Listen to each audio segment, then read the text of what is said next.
مجھے خواب میں سمندر کنارہ، تیز لہریں یا بڑی لہریں نظر آتی ہیں. اس خواب کی تعبیر کیا؟ کوئی ٹینشن کی بات نہیں ہے، کچھ نہ کچھ تو آئے گا بھائی خواب میں. خوابوں کی تعبیروں میں سچے بھی ہوتے ہیں خواب، مانتا ہوں میں، لیکن اتنا نہیں ہے جتنا لوگوں نے خوابوں کو لفٹ کرانا شروع کر دی. لہریں آ رہی ہیں، سمندر کے کنارے ہیں، سمجھ لو کہ بس بیڑا پار ہونے والا ہے آپ کا. میرے والد صاحب اور بھائی نے خاندان والوں کے سامنے میری کوئی عزت نہیں رکھی. گھر کے سارے کام کرنے کے باوجود مجھے برے لقب اور بے عزتی سننے کو ملتی ہے، جس کی وجہ سے والد اور بھائی کی خدمت کا شوق اور جذبہ ہی ختم ہو گیا ہے. یار ابا کے احسانات اور بھائیوں کی رشتہ داری دیکھ کر تھوڑا سا کیا کر لو، صبر کر لو. اللہ آخرت میں کیا کرے گا انشاءاللہ.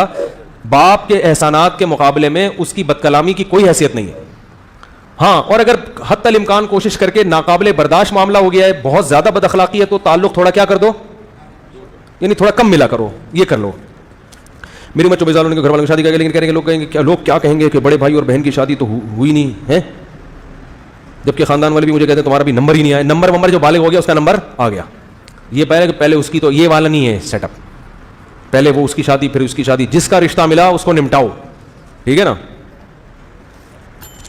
پورا سوال نہیں پڑھا. ایک کزن کو میں نے کہا نکاح سب سنتوں میں سے افضل ہے، اسے پڑھا رہا ہے کزن کو، دیکھو اس سے آدھا دین مکمل ہوتا ہے. تو اس نے کہا کہ بڑے آئے دین مکمل کرنے والے صبر کرو.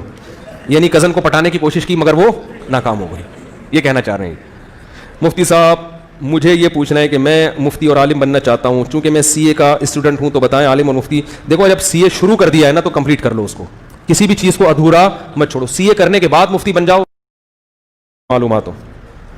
میں نے سی ای او جو ہوتے ہیں، مفتی صاحب سی ای او جو ہوتے ہیں کمپنی کے، وہ لون کے معاملات دیکھتے ہیں، تو کیا یہ جائز ہے؟